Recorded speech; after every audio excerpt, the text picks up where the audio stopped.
Okay, sorry, let's start. Good evening, everyone. For today's discussion, we'll be looking at the sample assignment problems based on week four's lectures. Uh, so, we'll start with the first question. Uh, which of the following statements are true for flux balance analysis? Option A, flux balance analysis. It's an optimality based method for flux prediction. Option B, flux optimization methods do not describe how a certain flux distribution is realized, but which flux distribution is optimal for the cell. Option C, this allows us to predict flux distribution without the need for kinetic description. Option D, all of the above. Uh, we can think about the question for a couple of minutes and then start rationalizing what the right answer is. by giving what which of the options correctly express.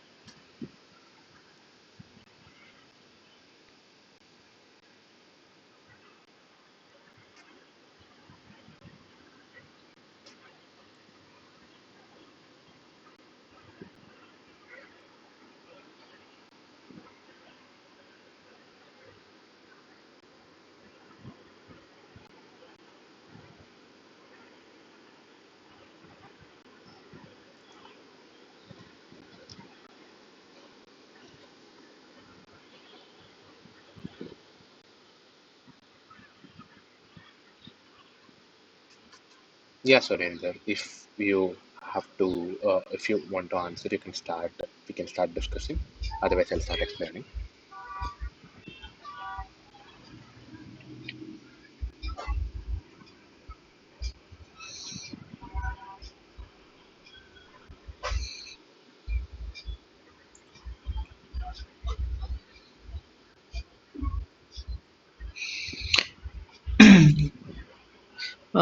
Uh, it's D, I think.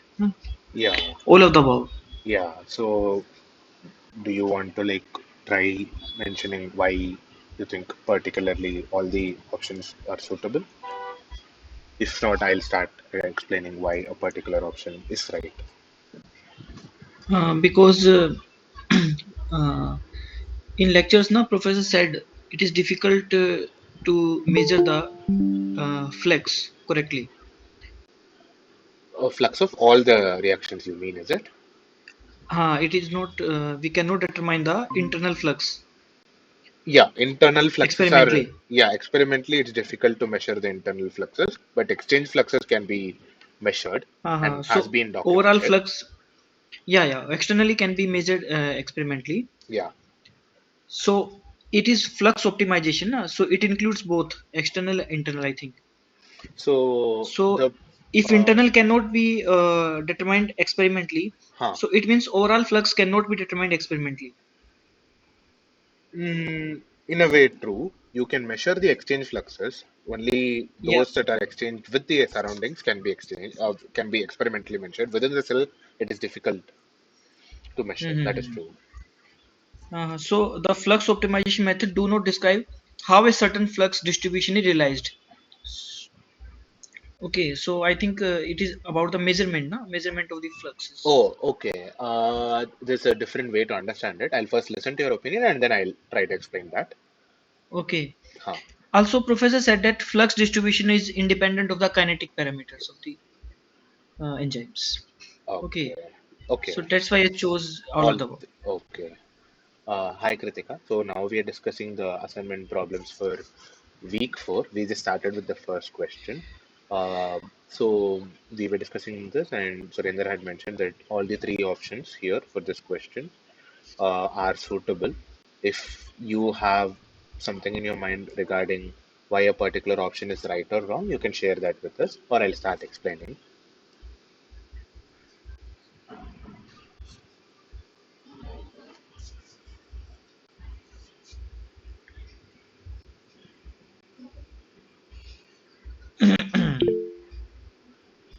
Okay. If you can switch on your mic and like explain if it's interrupted, it'll be helpful for you as well. Or I can start specifying why these are right. Okay, understood. Okay, so we'll go with explaining all the options. So, firstly, in flux balance analysis, this is a mathematical method where you describe the reactions within the cell as mathematical equations and try to uh, do an optimization procedure, meaning that mathematically you would try to maximize or minimize a particular reaction. This is called as optimization. And we use a technique called linear programming because the reactions are represented in a linear format with the coefficient of the flux values being 1. So these are linear equations. So we use a system of linear equations to determine the fluxes and we use constraints that, and in the constraints we try to maximize or minimize particular processes. So that is why it is called as an optimality based method. And the second point says that flux optimization methods do not describe how a certain flux distribution is realized, but which flux distribution is optimal for the cell. So what they try to mean in the second point is that, let's say, when you have the flux distribution for all the reactions in a cell for one particular condition, like for example, oxygen deprivation or glucose deprivation, you will just get list of numbers that tries to correspond to different fluxes for each of the reaction.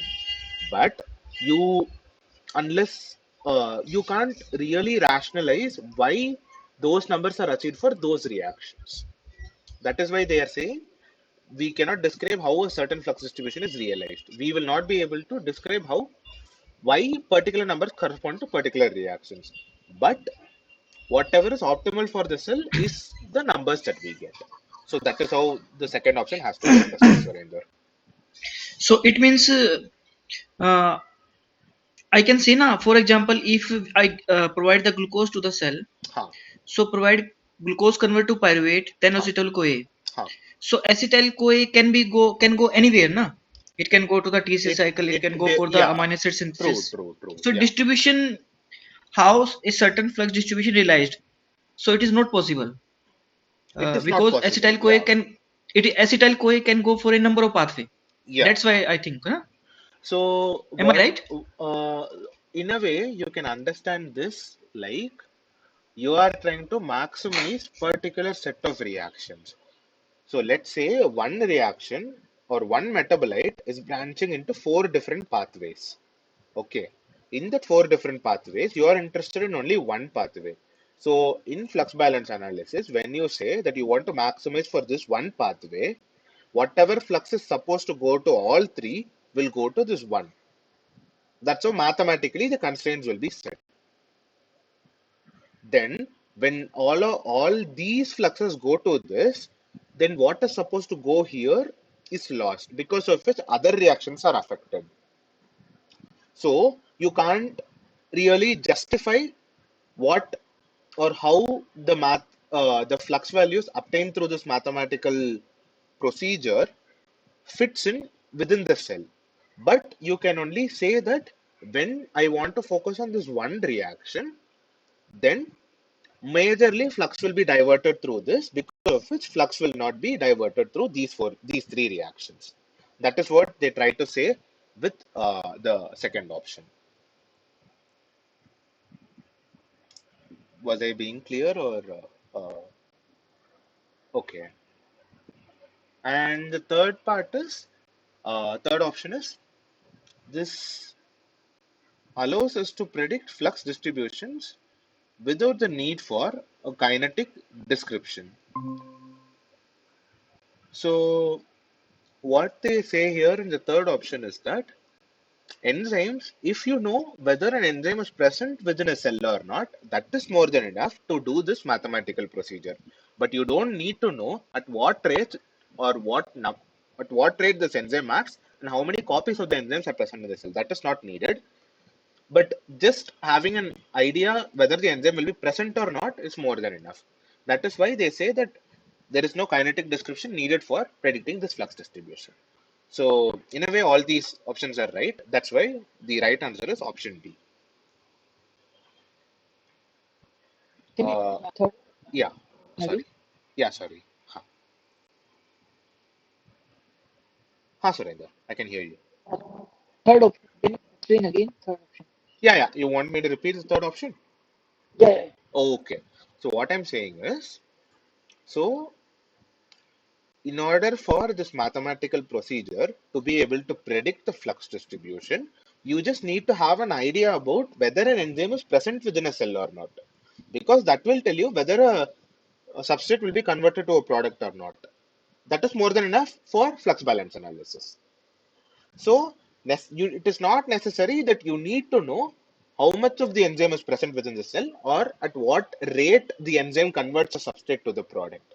Although that information can add value to the flux balance analysis and make it more precise, for normal flux balance analysis, this kinetic description of the enzyme is not needed. That's what I was trying to say.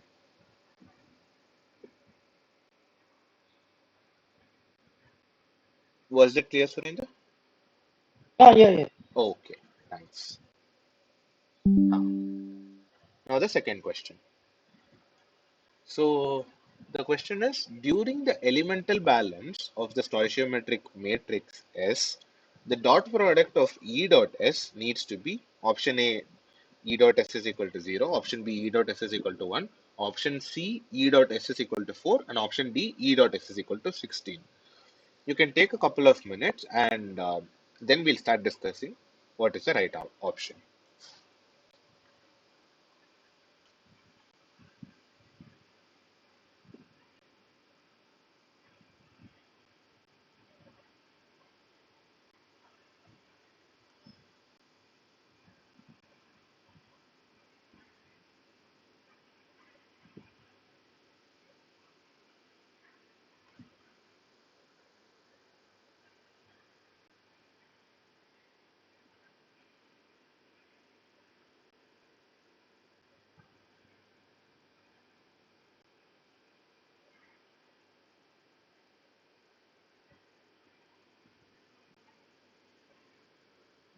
0.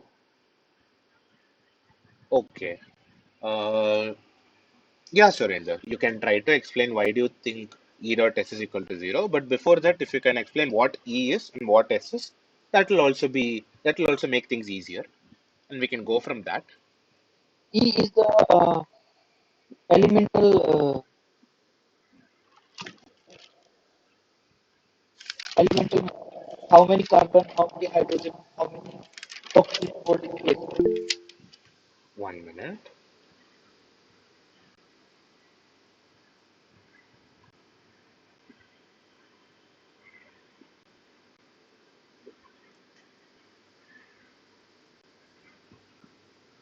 So Surendra was discussing Kritika. Once Surendra is done, meanwhile, if it's possible, you can type your answer in the message box, and then you can try to justify your answer. Once Surendra explains, and once your answer we see, we'll discuss what the right answer is.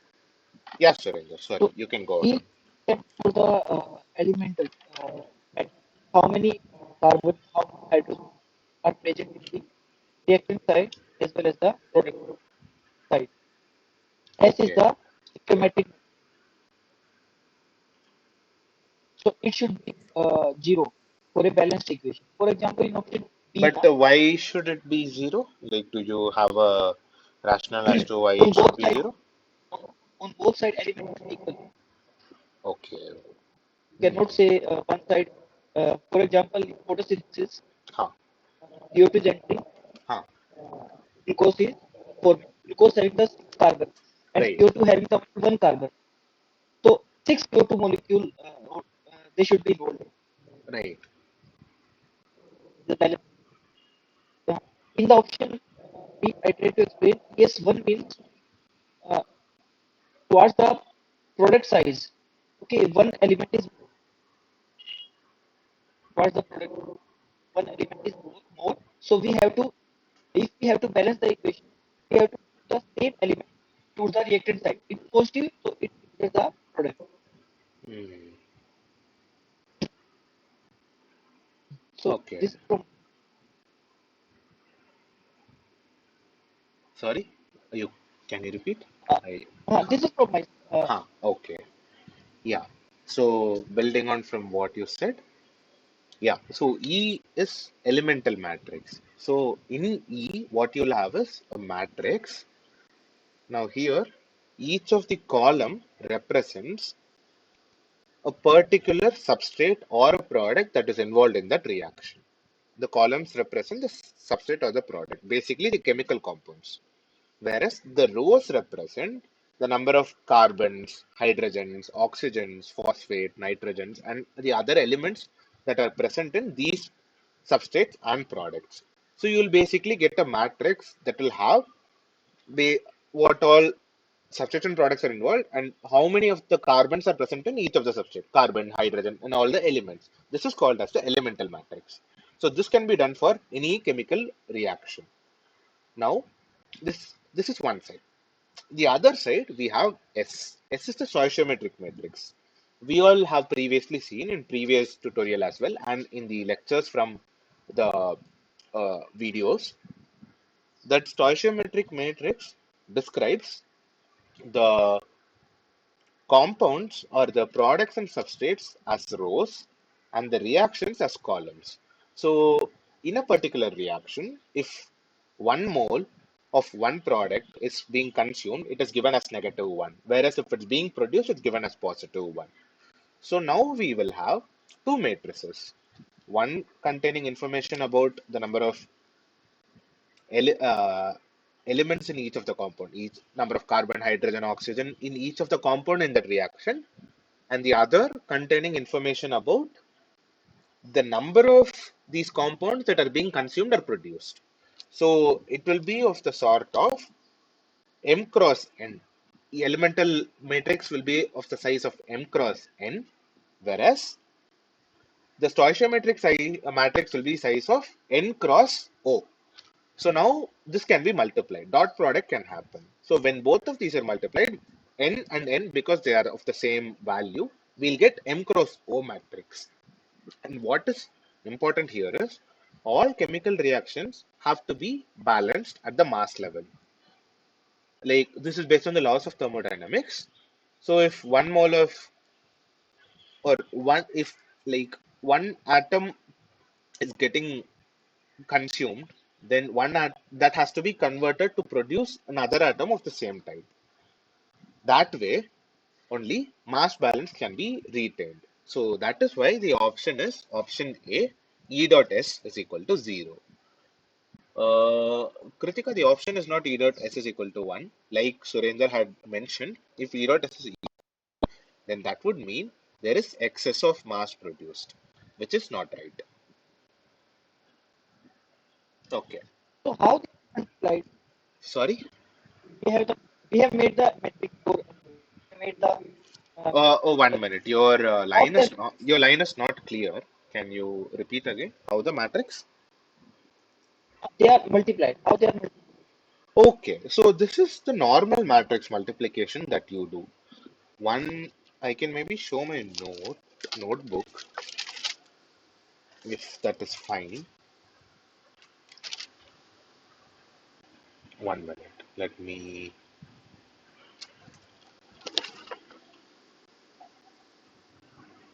Oh, sorry. Wait. Are you aware of normal matrix multiplication, Surendra? Yeah. Okay, so normal matrix multiplication, what we do is we'll have in each row and column a particular number, correct? Yeah, we'll discuss this so that it's beneficial. So, so let's say there is a matrix A. 1 minute. I'll see if I can write it here somewhere.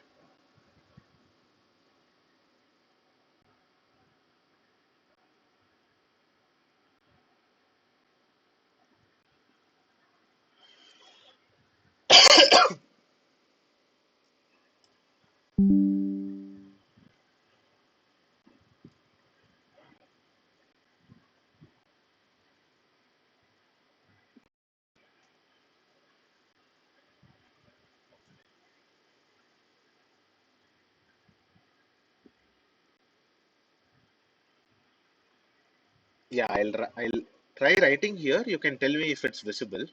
Okay.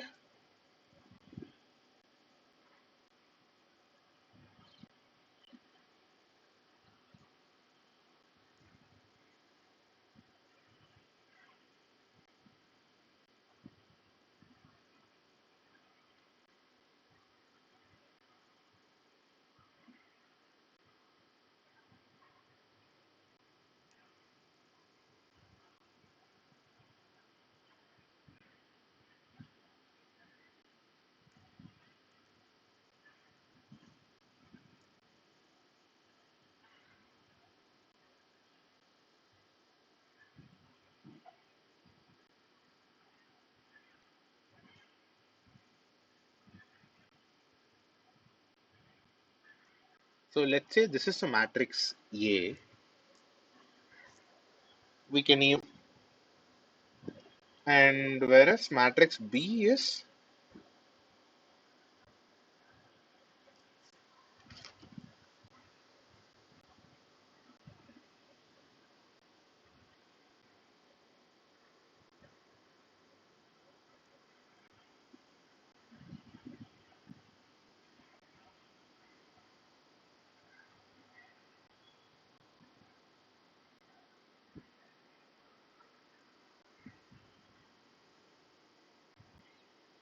so these are two matrices.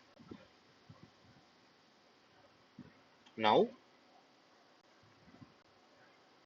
how matrix multiplication is done is, first this is multiplied with this, and this is multiplied with this. So we will have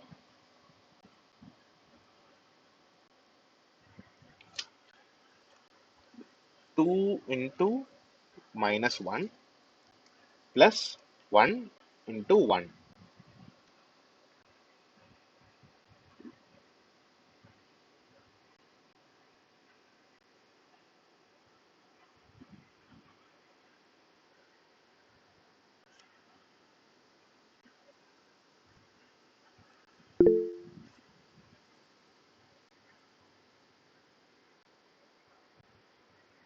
1 minute.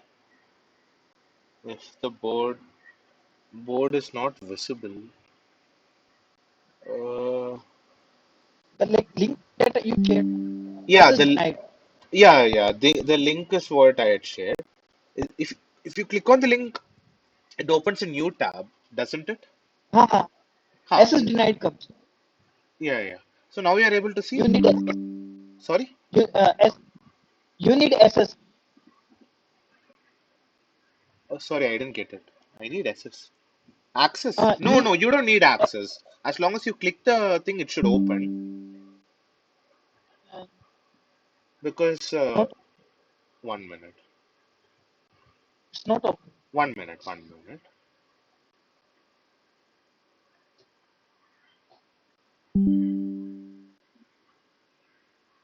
Oh, oh, right. Is it possible for you to request access? I'll provide access then. I'm not okay, or I'll try sharing my screen that way. Give me a minute.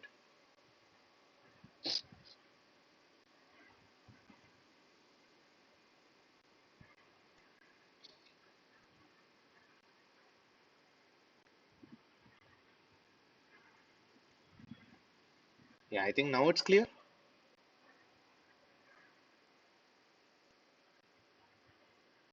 You can tell me if it's clear.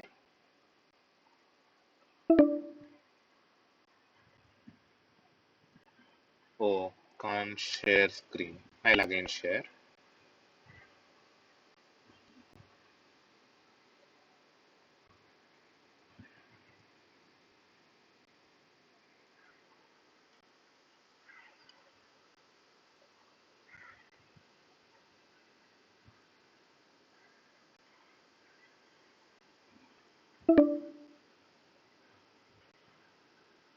Okay, there is an issue with sharing, I think. What I will do is I'll first write this, and this is being recorded, so I'll dictate and I'll write, and I'll also put this in the slide. So when I'm sharing the slide, I can again explain. That should be fine, no, Surinder? Yeah, yeah. Okay, great. Okay. So as I was saying, first we need to multiply this 2 with minus 1 and this 1 with 1. So that will be 2 into minus 1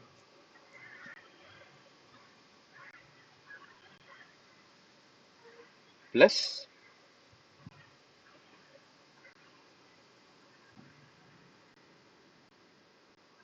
1 into 1.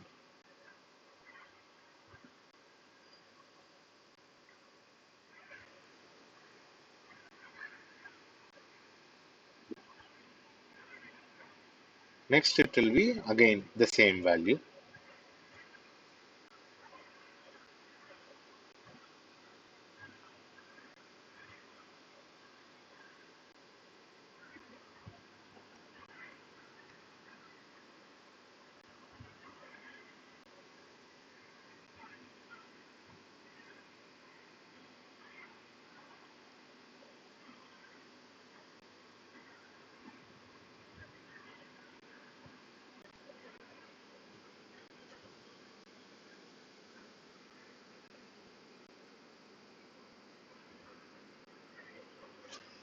Now this will give us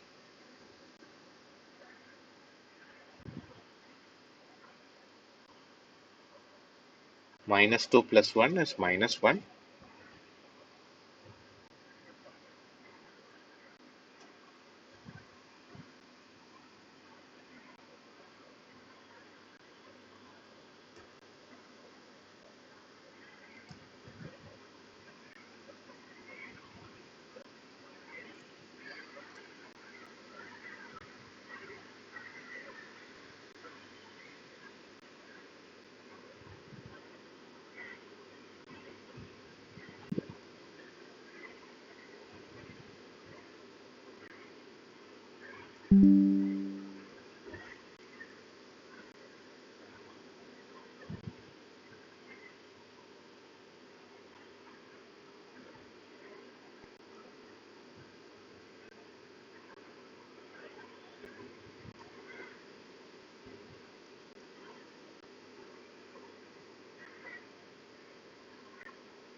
Okay, is my screen visible, Surendra?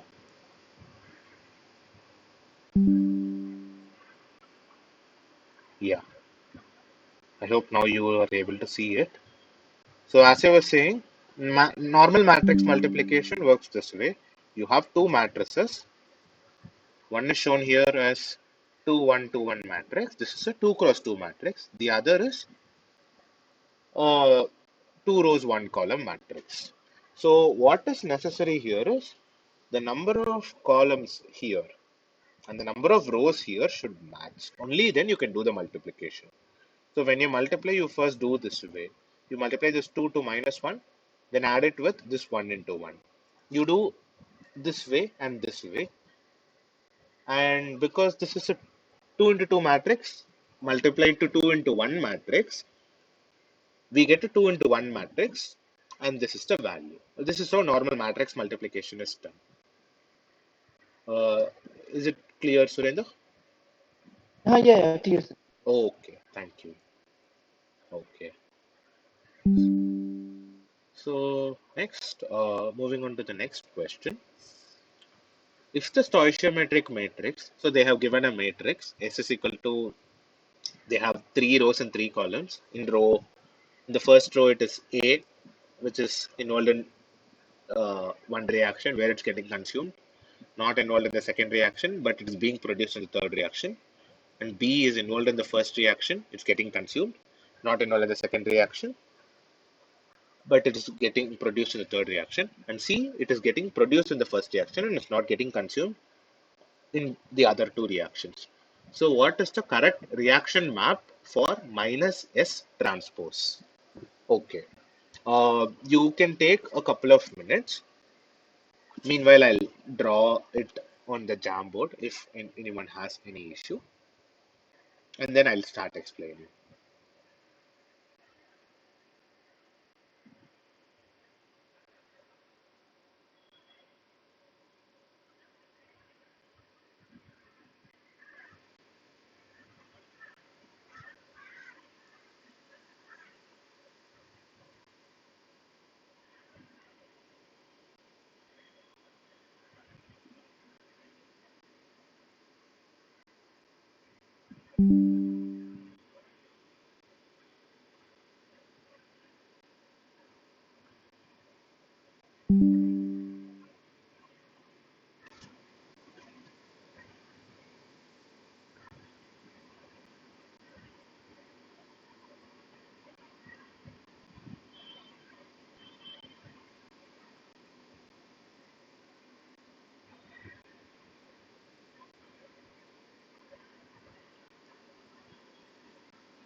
So I go Yeah.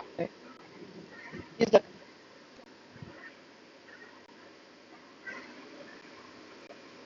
Okay. So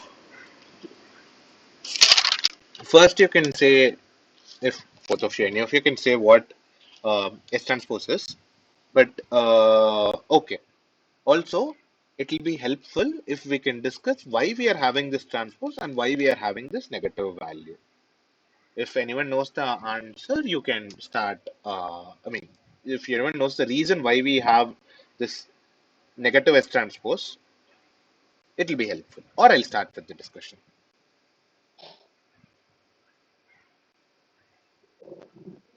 means negative one means reactant, plus one means product. No, no, no. Yeah, that is within the stoichiometric matrix, we have negatives and positives. That is okay. Now, what I'm asking is, they are saying choose the correct reaction map for negative S transpose. So, what I'm trying to ask is, why do we need this negative S transpose itself? What is the purpose of that? That way I'm asking. If you know, you can answer, or I'll start explaining. You please explain. Okay, sure. So in the stoichiometric matrix, what we have is, okay, in metabolic engineering, we have metabolites and reactions. The stoichiometric matrix is constructed when your nodes, which is hub points, are your metabolites, and the reactions are the linking edges. Is that clear? So what is represented in the stoichiometric matrix is with the metabolites as the nodes or the hubs and the reactions as the edges. So this is something like a compound map. The compounds are compounds. Basically, the products and the substrates are the ones that are at the nodes, whereas they are being linked by edges. When it comes to reaction maps, they are reaction centric. Here, your compounds or metabolites are not represented as the nodes, whereas they are represented as the edges. That is what you see in all these four pictures here. Instead of having the metabolites A, B, and C within the circles as the nodes, they are shown on top of the reactions, unlike in the stoichiometric matrix. So, when you do a transpose of the stoichiometric matrix and do a negative of that transpose, you get a reaction map. Was that clear? Okay, yeah. So that is why we do negative S transpose in the first place itself. Okay, now coming to this question. So when we do a negative S transpose, all the negatives become positives and all the positives becomes negatives. So in the first, so what will be in the first row is 1, 1, minus 1. Second row will be 0, 0, 0. Third row will be minus 1, minus 1, 0. And this way, when we represent it, Surendra and Kritika, what answer did you tell was right? Can you come again? D. B. Okay. Huh. Now that we've explained it, now you can say why do you think B is right?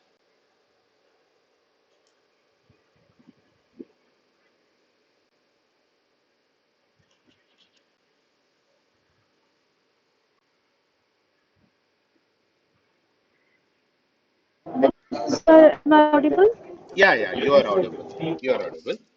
Okay, so like as we can see in the diagram, Huh. V1 is to the C, same direction to the V1. But when we are talking about A and B, they are coming out of this V1. So according to the same direction, this A and B will be negative, while these positive. And when we talk about the V3, A and B are going in the direction of V3. That's we are taking them positive, and it have no influence of C. That's why we have taken 0, and there is no V2 here. That's why the answer is B.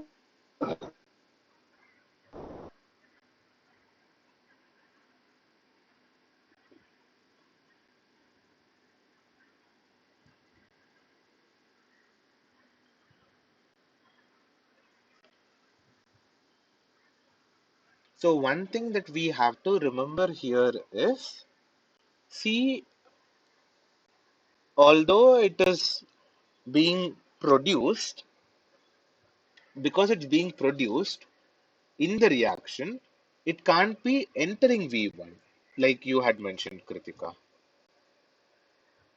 You had mentioned that C is, according to you, according to option B, C is entering V1, correct?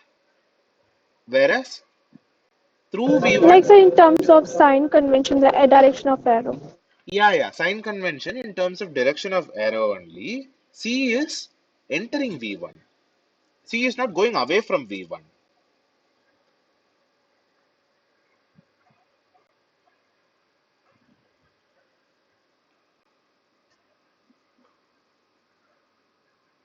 So, in the reaction map, here, what we need to consider is the C's value will be -1 only because we are taking negative S transpose. If it's -1, then it has to go out of V1 and not get into V1. That is one thing you need to consider. Whereas A and B, it will be 1 and 1, meaning one of A and one of B will be entering V1. That is shown here in option A. And similarly, in V3, one of A and one of B will be exiting. So the right option is answer A and not option B. Was that clear, Surender and Kritika? Or if you want, I can repeat it again.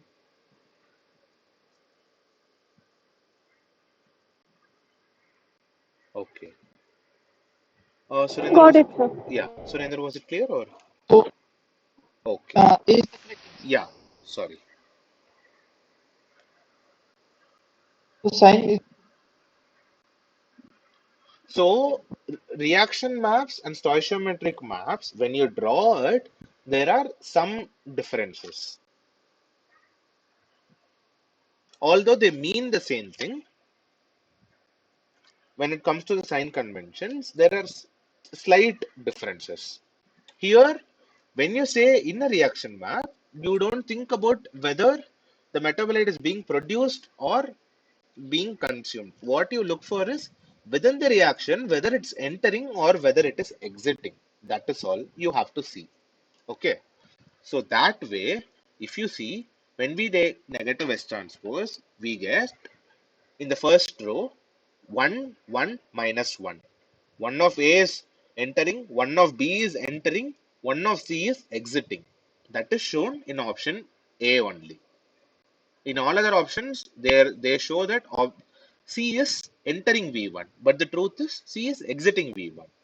So that is how it has to be understood. Was it clear, Surinder? Or you can specify your doubt. I can draw and explain if you need that.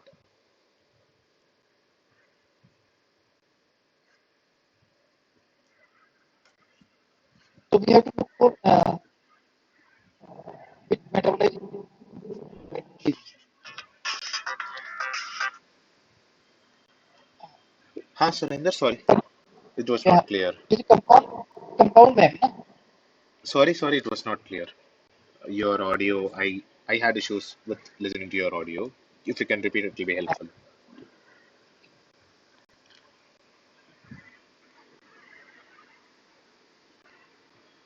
Ha, Surinder, go ahead, please.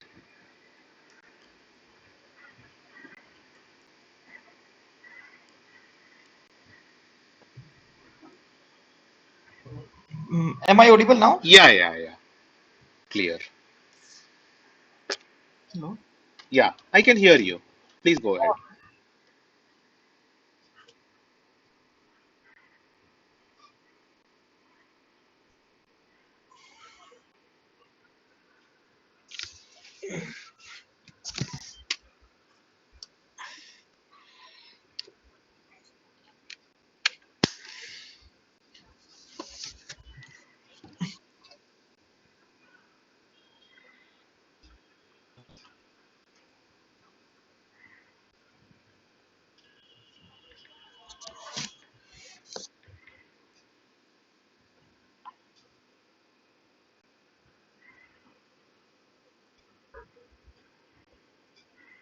Hi, Surendra, you can talk. I can hear you.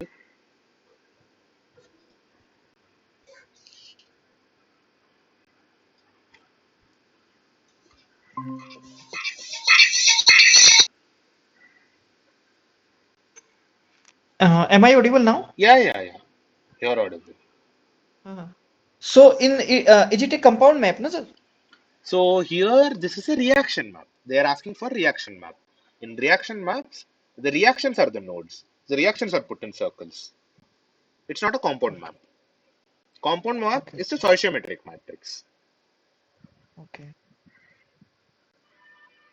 Got it, got it. So here we have to look for which metabolite are entering and which metabolite is So, leaving. so because the nodes here are the reactions, the arrows getting into the nodes describe the metabolites that are involved in that reaction. And those that are leaving are those that are exiting are given a negative sign. Those that are Okay, entering okay. are given a positive sign. Those that are leaving are given a negative sign. Mm,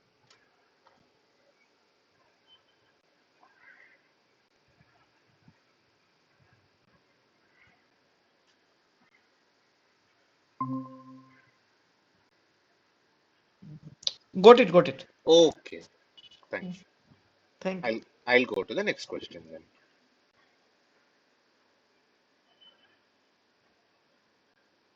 Yeah.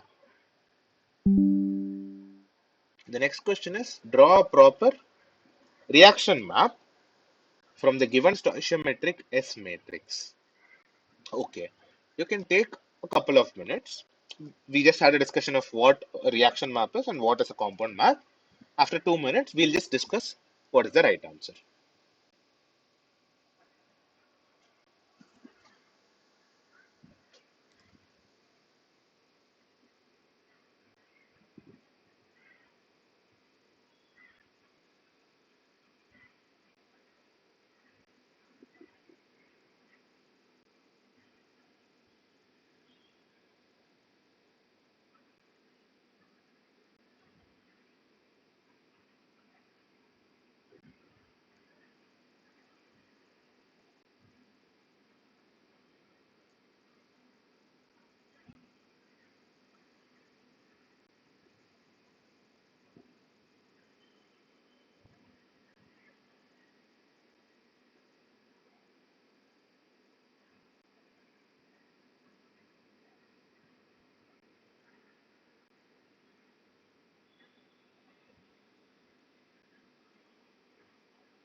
The answer is B. The answer is B. Okay. Kritika?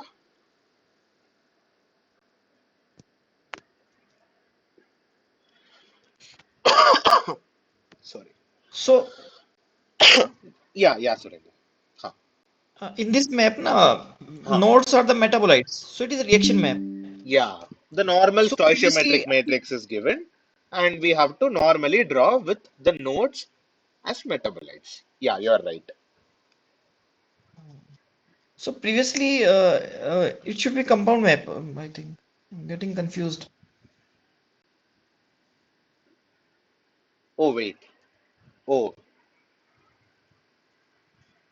In this, it is a compound map this is a.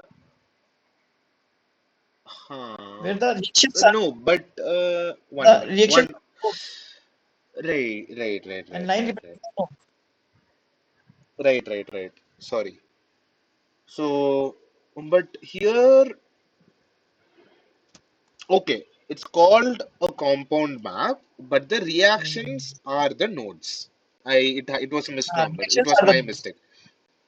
There Hmm. was no confusion with the method in which we derived this, but the name was a mistake. I had misspelled it. It is a compound Okay. map where Hmm.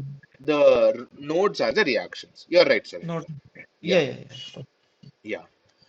Whereas this is the actual reaction map where we have nodes with metabolites. Metabolites. Yeah. So here, as we know, because P is getting consumed in reaction 1 and is producing in reaction 2, and it is being exchanged, which is entering in B1 and exiting in B2, that is documented here. Similarly, Q is being produced through V1, but it is getting consumed to V2 and V3, minus 1 and minus 1. And similarly, R is being produced through reaction V3. So you're right, Surendra. The answer is option B. Huh. Next,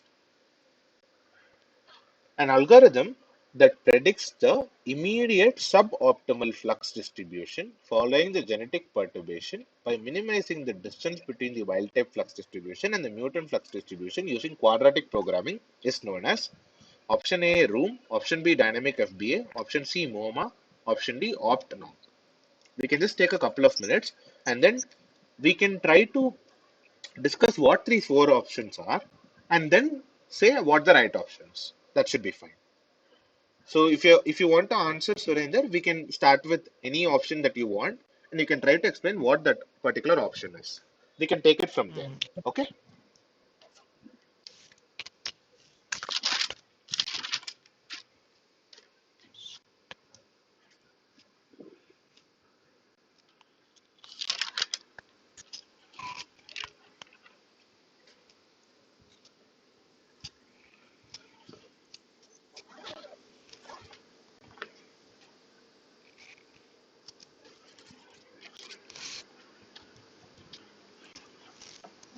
Actually, I have no idea about that. Okay, I'll explain. Kritika, do you want to give a Yeah, try? If you're, so yeah, sure. I think so. It's option C because I've studied in MoMA Huh. that it basically for just minimize distance between the wild type flux and the mutant flux, and it actually performs distribution in the like quadratic programming. So I think MoMA is the answer. So. Yeah, but do you want to try explaining what the other options are so that everyone will get benefited and then we can say why MoMA or how MoMA works? Like, if we discuss what all the four options are, we'll get to know mathematically uh, an idea about each of the options. If that will be helpful. Sir, I'm not You're not. gone through Okay. Okay, fine. thoroughly yet, so I won't Not be able to answer that. not an issue, not an issue. I'll explain and also add pictures of my notes in case if you want to get an idea of the mathematics behind what is happening here. So we'll start with the simplest one, which is dynamic FPA. So what happens here is in batch production, which is batch cultivation. I think you must be familiar with continuously stirred tank reactors and batch cultivators. So in Yes, continuously sir. stirred tank reactors, what happens is there is a constant growth rate and it is given the notation mu, the Greek letter. Whereas in continuously stir tank reactor, there is constant flow both within the stir tank reactor and outside the stir tank reactor, and all concentrations here are constant at steady state. So these are two different kinds of reactors that are normally used for metabolic engineering purposes at large scale. So what is done here is, so in this batch cultures, people try to approximate the concentration of either biomass or particular nutrients, or depletion of particular nutrients as well. Like let's say you give n moles of glucose in the beginning, and you try to calculate at every time, you try to measure at every time point what is the value of glucose that is remaining in the cell. Meaning you are giving n moles, but slowly 0.1 n mole is consumed by the cell to grow every 1 hour. So after how many hours will it take? Will it grow? Will it go to zero? Something of that sort. So here, what you try to do is you mathematically form differential equations with respect to time, and you try to approximate the biomass production or consumption of a particular substrate within the batch culture. This is called as dynamic FBA. This is the simplest of all. From this, we'll move to the second one, which is MOMA. MOMA is minimization of metabolic adjustment. So how one can understand this is, when gene deletions happens, then the cell might not always want to maximize its growth rate. It depends on what gene is being deleted.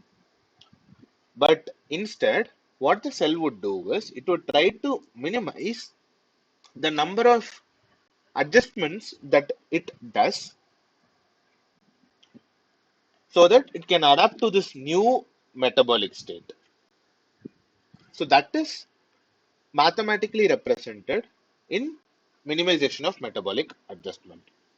So here also we will have the usual FBA constraints.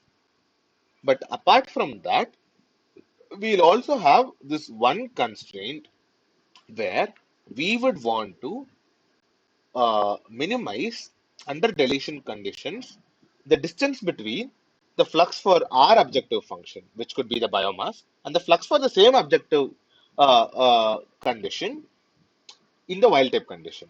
So you have two conditions. One is the deletion condition and one is the wild type condition without any deletion. Now you will have different flux values for both cases.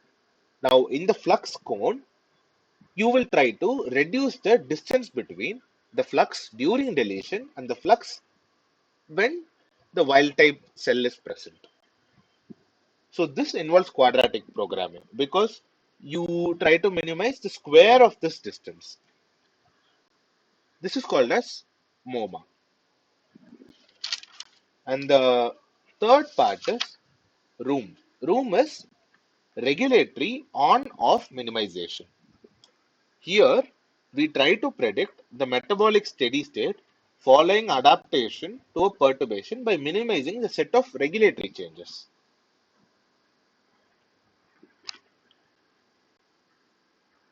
So here we can basically set threshold for how much the flux can change, and if the flux change is beyond the threshold, then that particular reaction flux is considered for minimization. This is this does not involve quadratic programming. And finally, op-knock. Op-knock is an iterative algorithm for which uh, you can specify what is your objective reaction and how many deletions you can take. So now, if your objective reaction has to be maximized or minimized, it will try to do all the combinations, permutations and combinations of deletions within the cell to see which knockout will be helpful in your case. So these are the four different things that were discussed. And of this, what they ask is for minimizing the distance between the wild type flux distribution and the mutant flux distribution using quadratic programming. And like you guys had mentioned, it is MoMA. I will add pictures of the notes that I had made for this particular set, and I think it will be useful. I'll add it to the PPT, and it can you can have a you can take a look at it later. If there is any question on any particular algorithm, I can explain that again.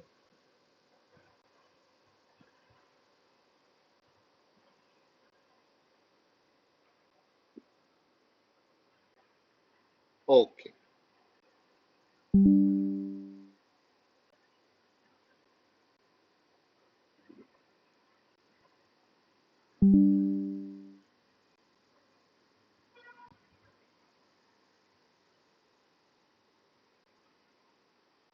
Okay.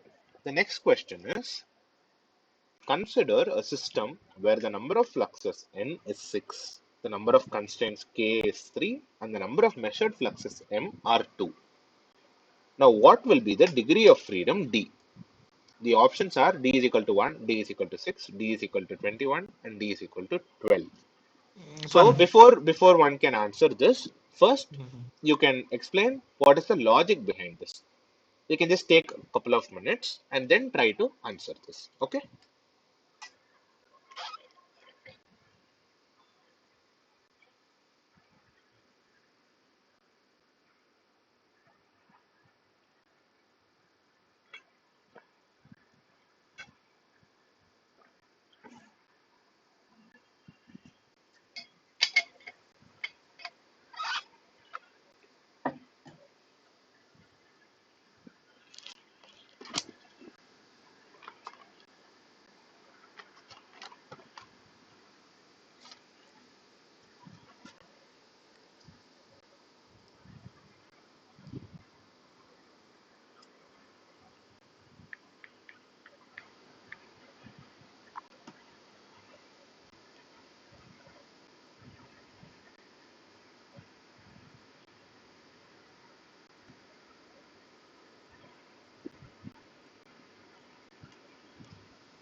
Actually, I am familiar with the formula. Yeah, Surinder, but before you can tell us the formula, you can try to tell us why the particular formula is applicable, or how do you equate in the formula. Like, like just understanding formula will not be helpful, but rather if you have a Mhm. rationale for the formula and if you can try to talk about it, that will be helpful for all of us. Mhm.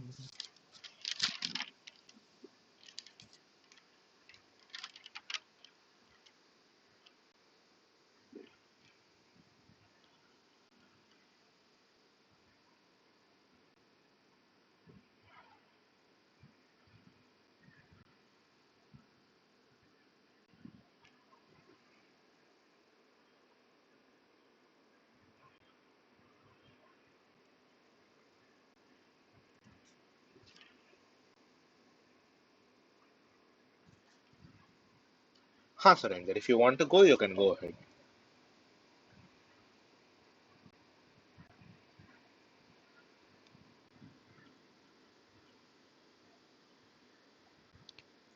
So degree of freedom is the independent fluxes, Okay, and so some fluxes are measurable, which we can measure, okay, and some are not measurable. okay, We cannot measure them. okay. So to calculate how many fluxes are we cannot measure because of the some constraints also. Hmm. So this formula is applicable. So mm, I'm knowing little bit about it. Okay, okay. I'll just try to rephrase what you said. So, okay. So we have a cell, which is a system. It has n number of reactions. Some fluxes enter the cell, some fluxes leave the cell. We also know some conditions, how much flux can be there in a particular reaction like that. Now we want to see that if there are n number of fluxes and k number of constraints, and we have some idea about the measured fluxes, then how much more information do we need? That is the degree of freedom. What do we lack? That is kind of the degree of freedom. Like you mentioned, the independent. In this case, it's like the independent fluxes. So the degree of freedom is uh, equated by the formula by the number of fluxes minus the number of constraints minus the number of measured fluxes. So total fluxes is given as n with k constraints and a few m measured fluxes. Now we want to see what are all the fluxes that we need to calculate with that we need to calculate. So there are in mathematics there are uh, different kind of systems when it comes to solving linear equations. There is a determined system where d is equal to 0. There is an underdetermined solution where d can be greater than 0 because it can have many solutions. When it comes to our context in flux balance analysis, d is always greater than 0.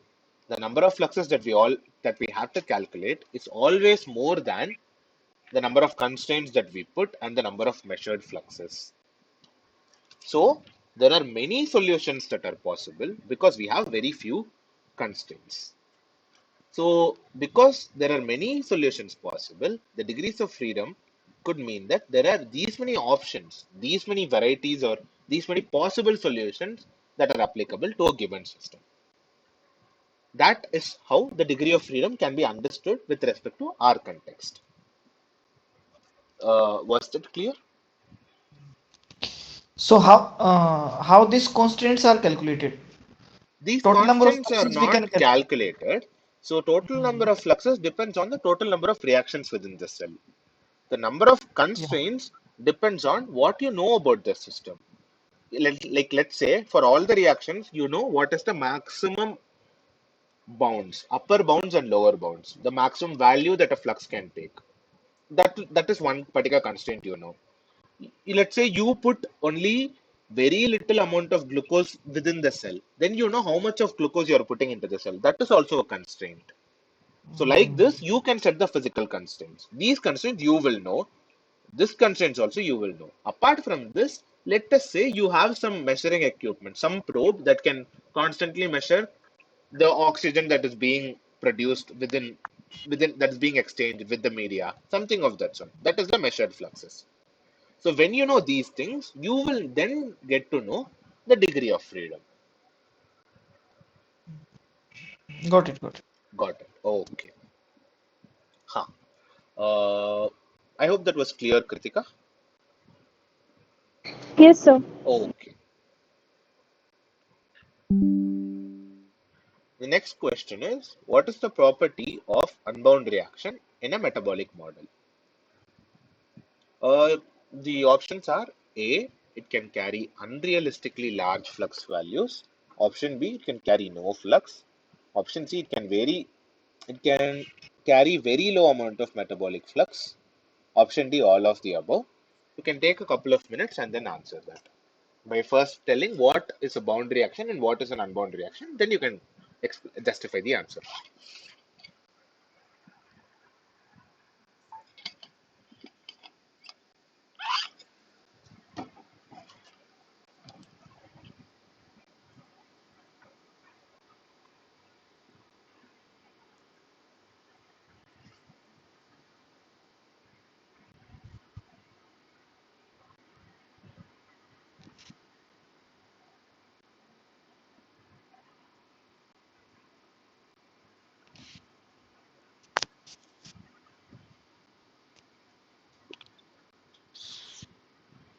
So unbound reactions, they carry very low amount of metabolic fluxes. Why would you say that? You can first try to say what is an unbound reaction, then we'll uh, see Uh, what is the thing. Unbound reactions which has not mapped properly. Um, What do you mean by mapped properly? Like you can brief on it? For example, if glucose is converting to pyruvate, we know the 10 steps. We know the 10 steps. Okay. Yeah, so it is a means the reaction. It is the reaction that is we are not knowing and coming from that pathway. So it carries a small amount of the glucose with it. Okay. So it means unknown pathway you can say, which is we are not knowing. Uh, some amount of the glucose, carbon flux it is taking with it. So Uh, large huh. flux it can take. Unbound reaction, large flux it cannot take, because mostly we know about the metabolic pathway. We know the glycolysis. So unbound reactions they carry a small amount of metabolic flux, I think. Okay. So actually, like we had discussed. I mean, in the lecture also it was discussed, like how these models are made. If you remember, Surinder, like we have something called gene protein reaction, GPR. GPR, yeah, yeah. So we kind of have an idea about what genes are present within the cell and what protein they encode for and what reaction they carry out. Mhm. So ideally, what we have within systems in the big G database as these genome scale models have all the reactions mapped. Although there are gaps, I do agree, but most of it is mapped and flux is not usually assigned to uh, metabolites that are not involved in reactions. All metabolites are somehow interconnected and they take part in reactions. So what you're saying, like there could be a reaction that has not been mapped properly, it is not the case, and flux is usually not assigned to those cases. That is one thing. Okay. And unbound reactions are generally okay. We'll give Kritika a chance. If Kritika can talk or explain, it'll, or otherwise I'll do that.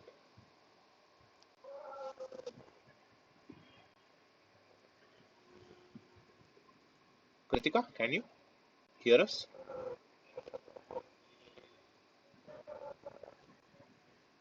Okay, if you can explain what an unbound reaction, can you?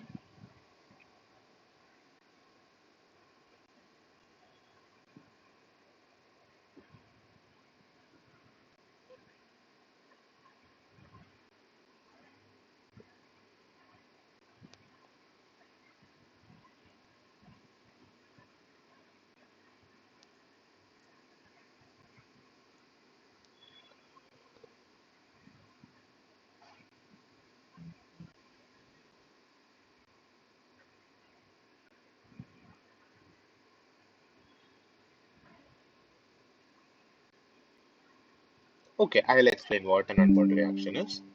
So each reaction in genome scale models have something called as bounds. Bounds are upper and lower bounds, meaning how much flux can enter the cell or exit the cell. I mean, it can be a part of the reaction. Like certain reactions mm, can have negative fluxes, certain reactions can have positive fluxes. That just represents that in that reaction, a particular metabolite either leaves with this many amount or enters with this many amount. That is something that we need to understand.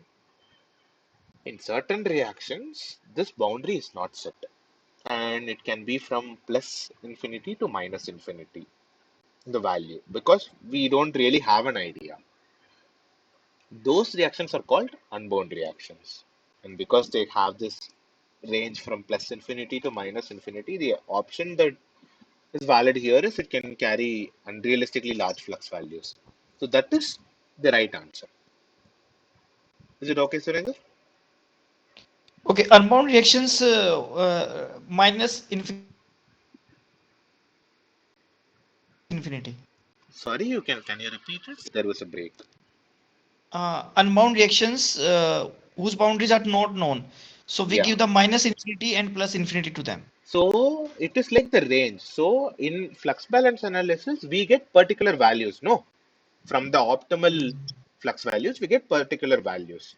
Usually what we do is, for glucose and all, we have an idea how much the cell can take. The correct value is negative 18.5. So, sorry, 18.5 is the correct value. So 18.5 millimole per gram dry weight per hour is being taken up by the cell. It can't, just because we have 100 millimoles of glucose within the cell, it can't take up 100. It can only take up 18.5. So in this is a constraint. This is set as a constraint.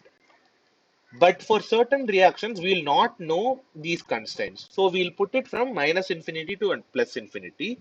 And when FBA, flux balance analysis, is being carried out, it can take any value from plus infinity to minus infinity such that it maximizes our objective function or objective reaction. So it is not always minus infinity or plus infinity. It can take any value between minus infinity and plus infinity. Was it clear? So answer is A. So the answer is A. Yeah. Okay. Okay. Got it. Got it. Okay. Now the next question is, calculate the null space of the following matrix. And they have given a matrix A. So if anyone knows what the null space is, they can start explaining that. Otherwise, I'll explain and then we can see how about to calculate this. So what the purpose of this particular problem is for us to familiarize with MATLAB. And in MATLAB, there is this command through which if you just enter this matrix first and give null of this matrix, it will give you the right answer. So it is just for that purpose and not for us to mathematically know how to calculate the null space of the matrix.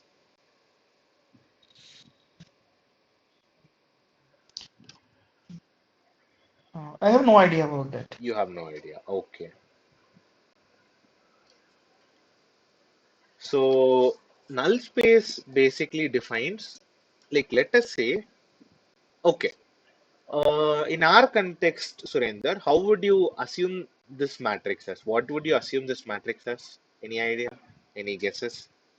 In our context, flux balance analysis. Hmm. So top on the column they are the reactions and row are the metabolites. Okay, like a stoichiometric matrix. Yeah. So basically, that Yeah. means we'll have this steady state condition S dot B is equal to 0. Correct? Hmm. So we can now assume these as three different reactions, like A plus B plus C plus C, A plus B plus C minus D is equal to 0, 2A plus 4B plus 5C plus 6D equal to 0, and 3A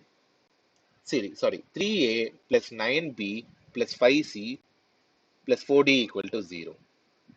Correct? We can assume these as Hmm. three different equations where A, B, C, D are respectively metabolites or the reaction fluxes, or that's how you can assume it. Okay, so now Mhm. we have three reactions, but we have four unknown metabolites. Okay, and now we have to find the value for each of the different unknowns. So basically you have more variables than the number of equations. And mathematically, this is done by a procedure called Gaussian elimination, where they first try to do a row reduced echelon form, where this 2, 3, and 9 are eliminated to achieve 0. So I can share a link that, or I can even share the solved answer for this as to how to calculate this. So first we try to eliminate this 2, 3 and 9 to 0. Automatically other values in the rows will also change. So what we will have in the third row is 0, 0, one number and another number. And because it is 0, we can try to say that, let's say that those two numbers are 5 and 4, then we'll have 5C equal to 4D. So we will have C is equal to 4 by 5D. In the second row, we will have 4, 5, and 6. Let's say we assume it's 4, 5, 6. Then we'll have 4b plus 5c equal to 6d or negative 6d. Now already we know the relation between c and d. We can apply that here. So that way another variable will get reduced. So similarly, we'll apply in the top row also. So finally, what we will get is relative values about A, B, C, and D. So all of these will be corresponding to D. That is why D has the value 1. Now, once this is achieved, we get a matrix like this. So this is the actual right answer. I'll attach a link to the right solution. We can see the mathematics behind that in the solution. The purpose of this problem for this particular tutorial was just to inform us that through MATLAB, this can be calculated, as mentioned in lecture number 20.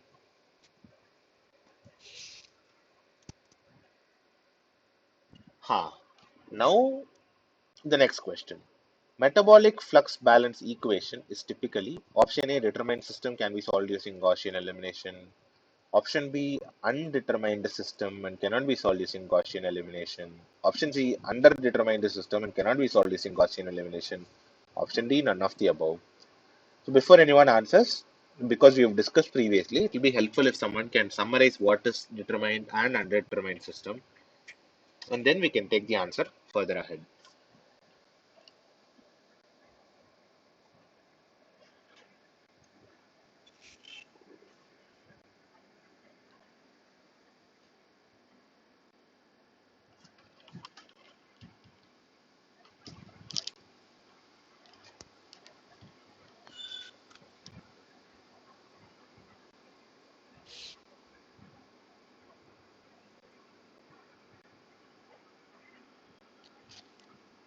Determined system where the degree of freedom is zero, and underdetermined where the degree of freedom is not zero.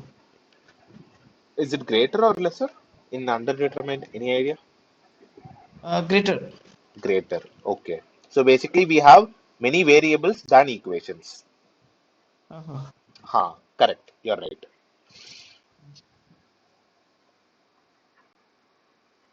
Hmm. So, So what do you think is the answer? C. C option. Okay. Okay. Right. And finally, the last question. Construct a stoichiometric S matrix for the below given reaction map. And they have given nodes as metabolites and the link edges as the reactions.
Anyone of you can attempt and try to just answer it.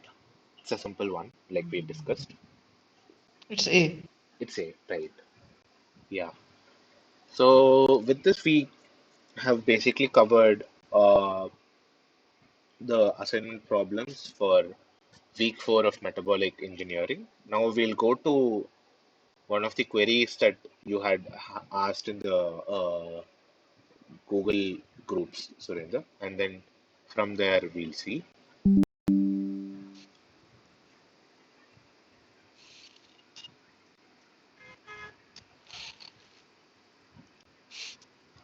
So you had asked a question about what is the difference between OD and absorbance, right? Yeah, yeah. Okay. So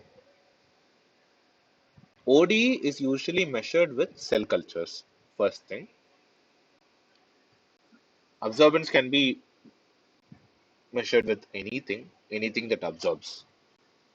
What is significant in cell cultures is, unlike chemical moieties that absorb, like let's say proteins or nucleic acids, they absorb at 280 nanometers and 260 nanometers of the spectrum, respectively.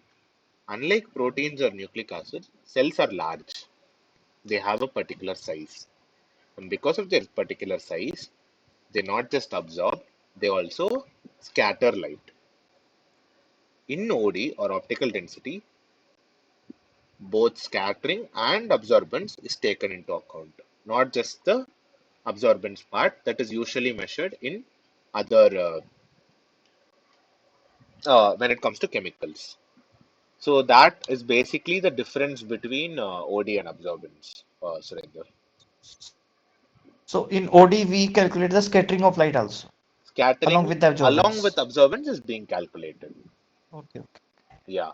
Whereas in absorbance, only absorbance is calculated. Huh. So, other than this, if you have any doubts from the lectures for this week, from lecture 16 to 20, you can ask me. I can try clarifying that.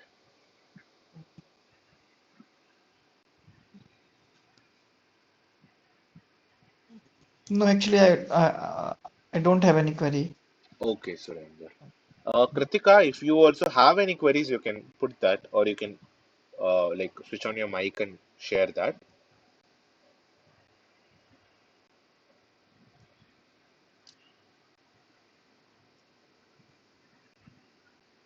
I'll just see if any of the assignment. So last week we had discussed till week three assignment. If I remember rightly, if the week four's assignment answers are out, we can even discuss that because we have time.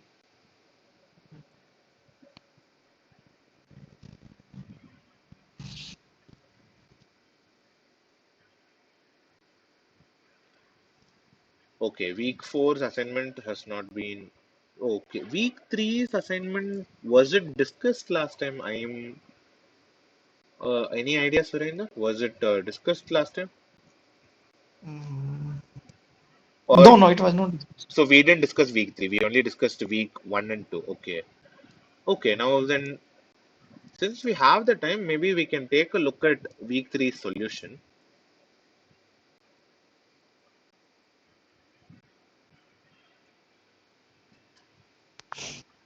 1 minute. I'll share my screen.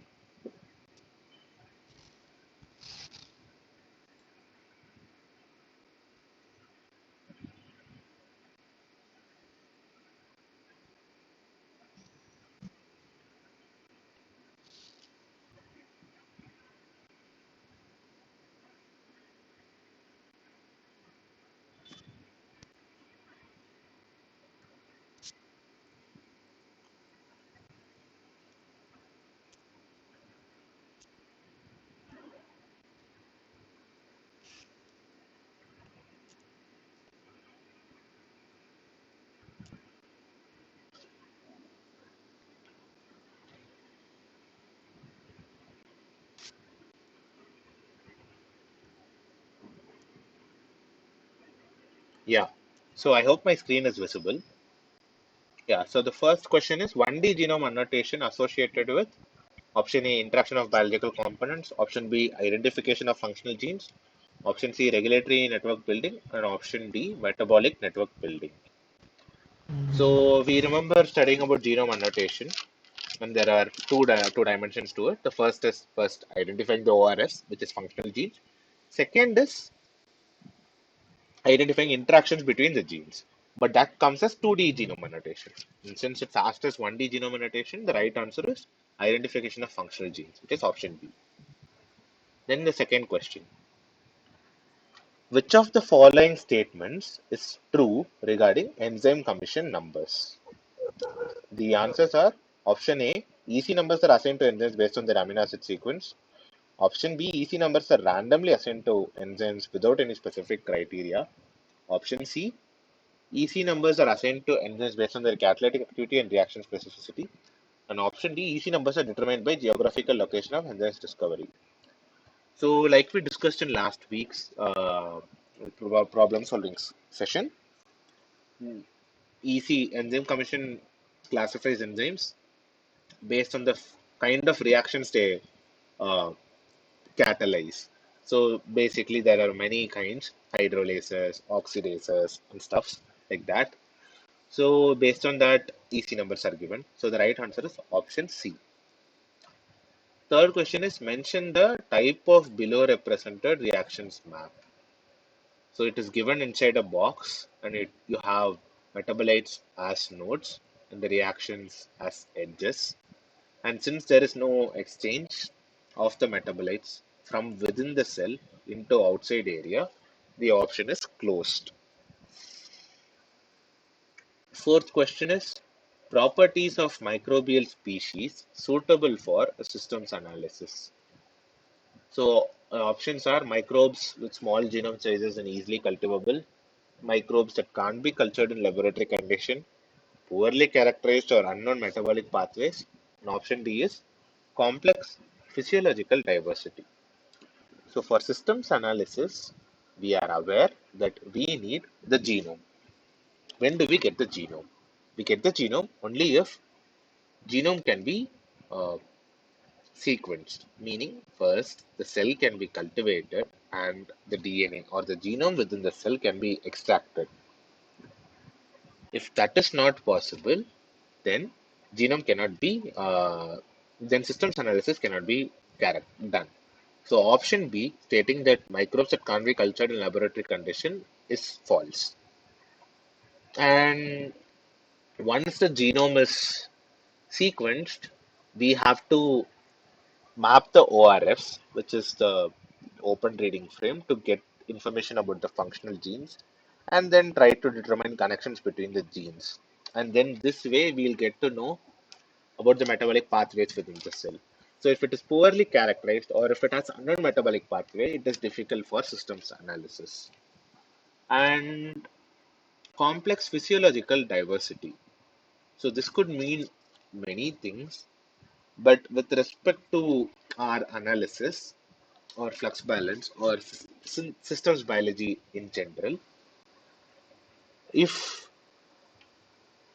physiologically the cell has specific states in specific conditions, and if that has been characterized well, it is easier to do a systems analysis. So option D is also wrong.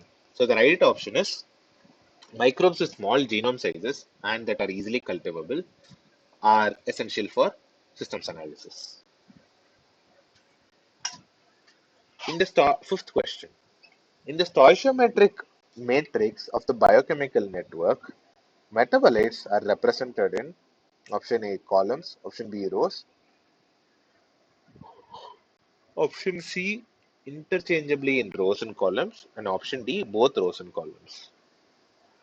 So the right answer is rows. We know that metabolites are represented in rows and reactions are represented in columns. Huh. Next, the sixth question. The unit of metabolic flux is option A millimole per hour, option B millimole per liter per hour, option C millimole per gram dry weight per hour, option D gram per liter per hour. We know that metabolic flux is relative and it is calculated depending on the biomass that is present within the cultivation chamber or the reaction chamber. So that would mean this option that gram dry weight per hour is important.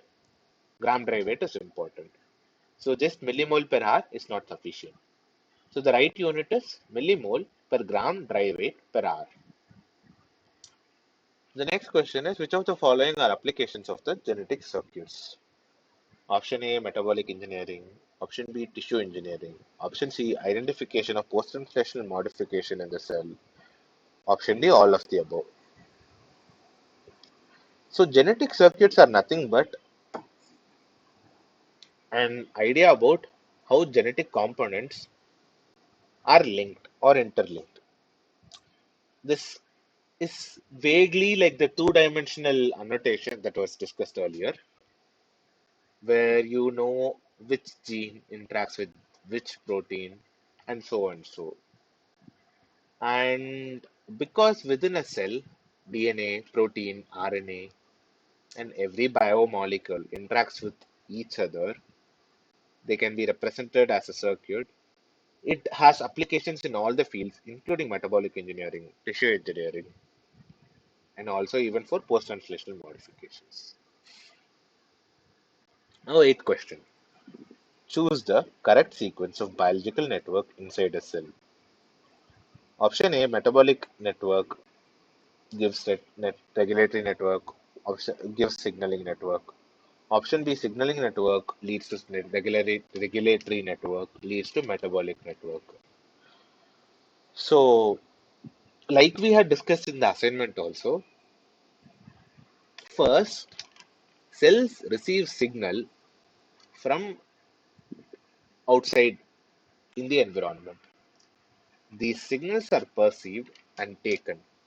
Once these signals are taken, there is a regulatory network or metabolism within the cell that determines how the cell should respond to that particular signal. In response, the metabolic network is then adapted to that particular condition. So the right answer is signaling network leads to regulatory network leads to metabolic network,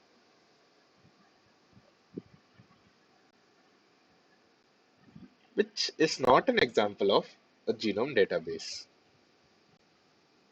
Okay, so the options shown here are KEG, TIGR, UniProt, and Gold. So UniProt is a protein reference database that has sequences of proteins from multiple different organisms, and they are either manually annotated or they are computationally like annotated. So because this has sequence information about more information about the protein, it can be classified as a protein database and not a genome database. Whereas KEG, which is the Kyoto Encyclopedia of Genes and Genomes, is complete genome database. The final question is, which is the correct stoichiometric matrix for the given biochemical reaction? Water plus uh, pyrophosphate gives 2 phosphate plus H1 proton. So what is given is in the stoichiometric matrix, uh, you have all the metabolites, including water, pyrophosphate, phosphate, and the proton representing each row, and the column representing the reaction. Because water and phosphate are taken in, they are given a -1 and -1. And because phosphate and hydrogen are released or are produced as a part of the reaction, they are given 2 and 1. So the right option is option C. Huh. Uh, yeah, so now that we've discussed this assignment 3 solution and we've covered majorly all the questions and doubts for week 4 session. Uh, Surendra, if you have any doubts, we can discuss it further or we can close the session.